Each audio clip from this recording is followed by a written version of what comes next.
হাইকোর্টে ফের মুখ পুরল রাজ্য সরকারের।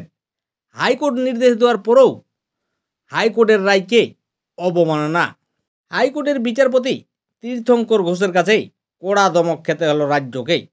কোর্টও জানে কি করে কোর্টের নির্দেশ পালন করাতে হয়। গত শুক্রবার 2023 সালের ব্যাংকের একটি লোন রিকভারি সংক্রান্ত মামলায় এমনই কিন্তু মন্তব্য করেন কলকাতা হাইকোর্টের বিচারপতি তীর্থঙ্কর ঘোষ।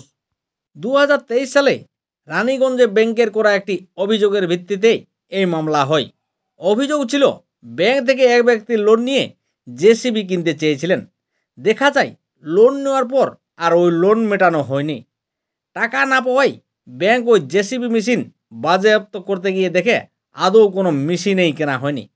এরপরই হাইকোর্টের দ্বারস্থ হয় ওই ব্যাংক। ব্যাংকের অভিযোগ রানীগঞ্জ থানাকে নির্দেশ দেওয়া সত্ত্বেও কোনো পদক্ষেপ করা হয়নি। এরপর 2023 সালে হাইকোর্ট রানীগঞ্জ থানার পুলিশকে নির্দেশ দেয় পুলিশকে এ বিষয়ে পদক্ষেপ করতে হবে, আর সেই নির্দেশ কার্যকরী হয়নি বলেই অভিযোগ। শুক্রবার তাই কড়া ভাষায় ভর্ৎসনা করলেন বিচারপতি। আদালত এদিন জানতে চাই জেসিবি কোথায়, কেন অভিযুক্তকে পাওয়া যাচ্ছে না, বা কে সেই প্রভাবশালী, কত বড় শক্তিমান তিনি।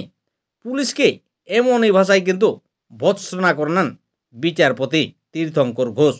এরপর বিচারপতি আরও বলেন, ভুলে যাচ্ছেন এটা হাইকোর্টের অর্ডার, এবার সেন্ট্রাল এজেন্সিকে দায়িত্ব দেব।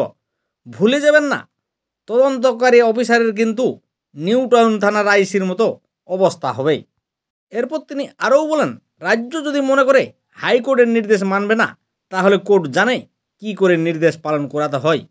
ডিভিশন বেঞ্চে গিয়ে এই অর্ডার খারিজ করান, আর না হলে নির্দেশ কার্যকর করুন। আপনারা যদি কোর্টের অর্ডার না মানেন, তাহলে কোর্ট আপনাদের সমস্যা দেখবে না। তাছাড়া প্রয়োজনে সিআরপিএফ নামিয়ে অর্ডার কার্যকর করা হবে বলে কার্যত সতর্ক করেছেন বিচারপতি।